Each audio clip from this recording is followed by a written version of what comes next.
Yo, what's up, YouTube? This is Ricardo Coleman coming at you with another video. And tonight, I want to talk about, I want to continue talking about, being a true Hebrew and basically calling out the Hebrew community in this modern day as it stands. And really trying to hold us accountable for a lot of the issues and the troubles that we go through. Um, so yeah, basically what I want to do is I'm just really trying to have people understand the difference between a real true Hebrew and also a so-called Hebrew. That's basically what I am have been doing for my past few videos. Even when I was talking about how Ringo denounced the Israelite religion, should I say. Because the truth of the matter is, the Hebrews today are treating it like a religion, right? And the Hebrews today are really more so religious and not so much as truly righteous. Now, this has been something, this isn't something that just happened like, in this modern day that we live in. This is like historically us, which is sad. Like, it goes back thousands of years of our history. And look what we have done and look where we ended up. Look what we have started and look where we are right now. Look at all the ups and downs that we have had. But yet we continue to bring ourselves down, all because we choose not to be obedient or stay obedient to the Most High's laws, statutes, and commandments, especially those commandments. Those 10 commandments are the greatest commandments of them all. And as Jesus so eloquently put in Mark 12, in verse 30 on down. Actually, you can go back to verse 28, 29. Just to get more context and then read past 12:30 as well too. For loving Yah with all your heart, your strength, that, and then also loving your neighbor as you love yourself. Those two are the greatest commandments that we have. And so, that is what we have been severely lacking within the Hebrew community. And it's the reason why people have denounced being an Israelite, because they're actually getting turned away by these so-called hypocrites or by these so-called fake Israelites who are actually trying to push their own hate doctrine, whether it be, through racism or it's a hate of women, just supposed to be like a hate of other just cultures in general. Like, a lot of these Hebrew Israelite camps are really be pushing nothing but hate doctrine. Now, I'm not saying it's all of them. I mean, there's a few exceptions to everything. I believe there are some Israelite camps that are better than others. Don't get me wrong. And all of them do not teach like hate doctrine. They do not teach racism. Basically, they're trying to use us, use us as being like the chosen ones to justify racism against white people. Because, when it comes to, the so-called white people, we have a long history with them, and a lot of it deals with slavery. And so, as understandable as that may be, it is not for us to hold all white people accountable for the slavery of our ancestors, and even to this very day, the slavery of us, as far as, where we are mentally. A lot of us are still mentally enslaved by the system that has been used against us. And so like I said, it is up to us to be able to rise above the system that has already been put against us and understand that our lives do not revolve around them or have anything to do with them. We have to go above what they're trying to do to us or what they have done to us and understand at the end of the day, we are Yah's people. And he is the only source. He's the only master that we have. Well, with Jesus Christ, of course. But like I said, that is who actually has our face in his hands. Not the white people, not the government.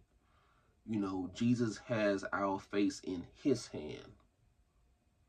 And so that's why it's very important for us to really walk in wisdom and also walk in love, because we have to be better than what our fathers, our grandfathers, grandmothers, great aunts, ancestors, we have to be better than what they are, because we have to make sure that we remain blameless.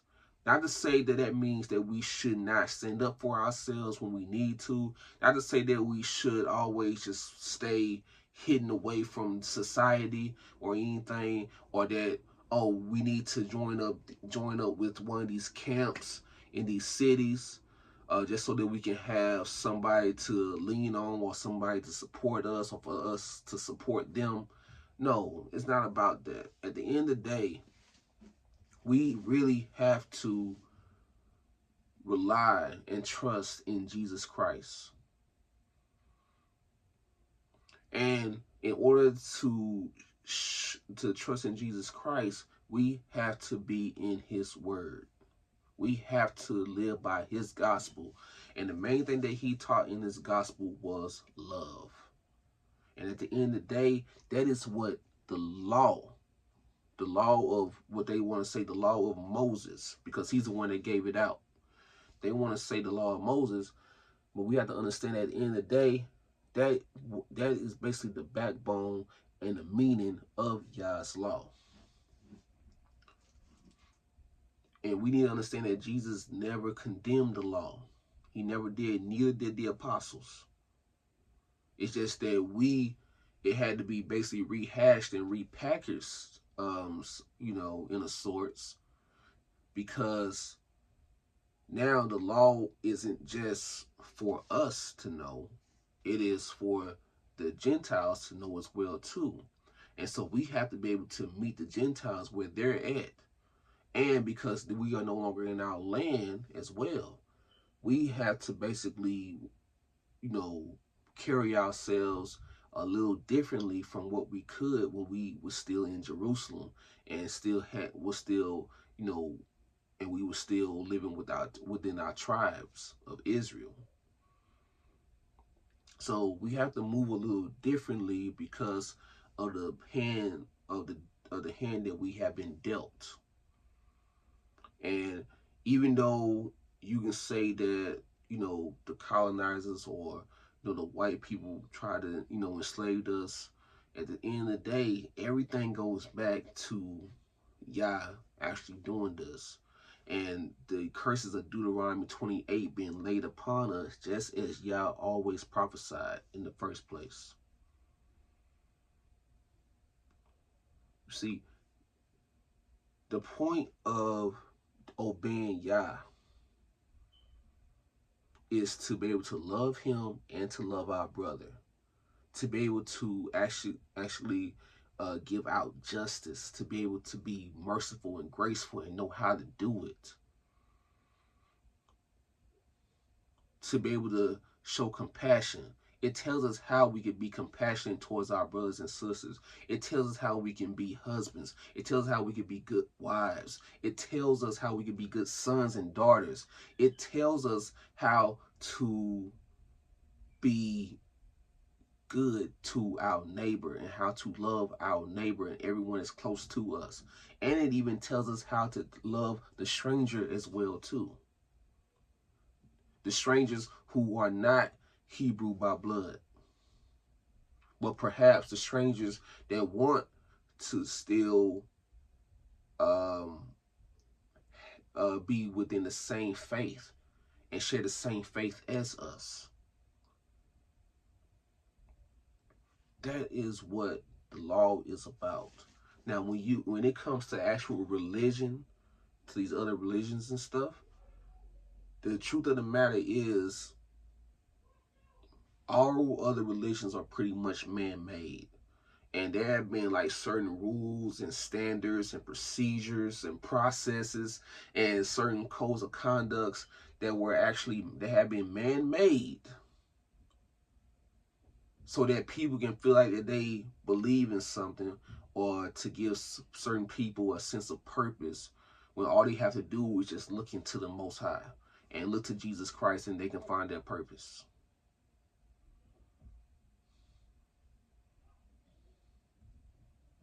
Religion serves as a way for the population to be able to have some type of understanding of spiritual things that we do not see every day or even hear about every day, to try to understand, a higher power or a higher purpose for us, and a reason for living, and just trying to find answers to life and how this world works. That's basically what all religions do.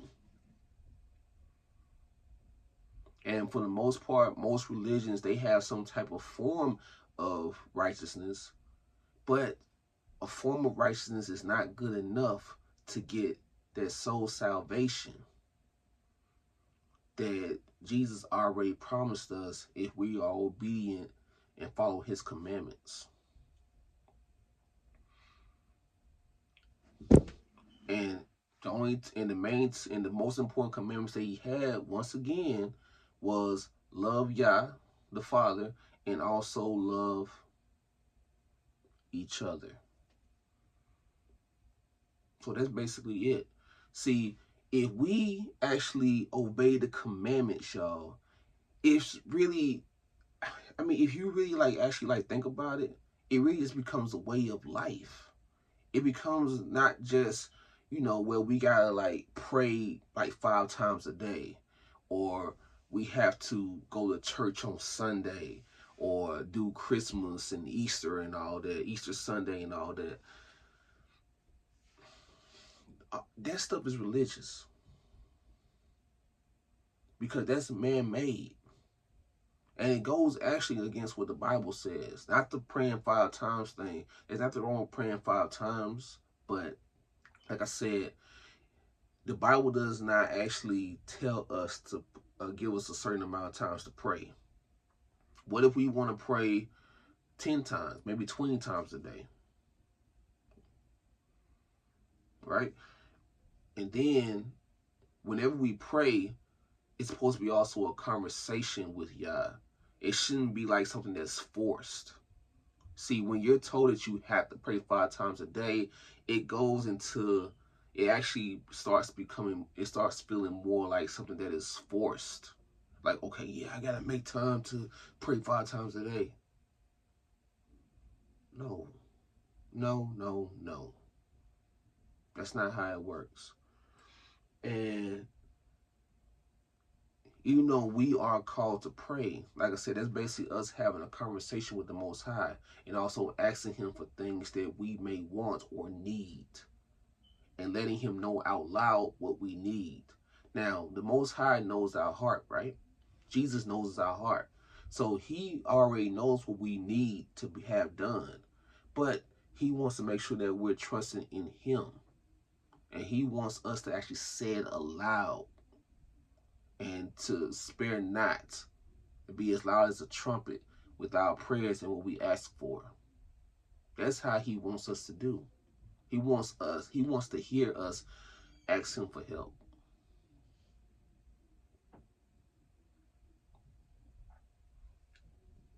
Now, like I said, I don't have a whole lot of time, so I may have to pick this up, later on, to say a little bit more. But what the thing is though, that this is like religion is basically just bunch of processes and rules that have been set in place for the purpose of showing that, hey, I am Hindu, or hey, I'm Buddhist. So I have to do this because I'm Buddhist, or I have to do this because I'm Hindu, or I have to do this because I'm Muslim. And then when it comes to Christianity, right? Christianity is by far the worst and most widespread religion there is. And Christianity tries to push Jesus and push relationship over religion and all that.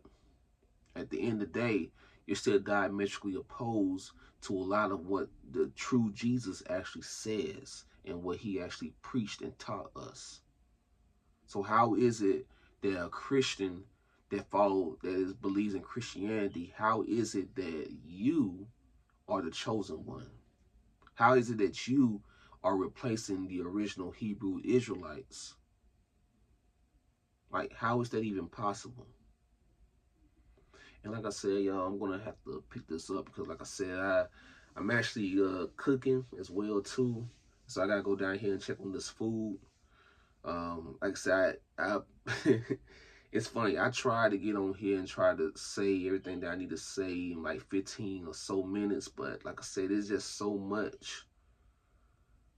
When you just know this stuff already or have studied this stuff prior to trying to make a video and trying to deliver the message, it's just like, okay, this is just what we know. This is just, let me go ahead and get on here and just say what I know.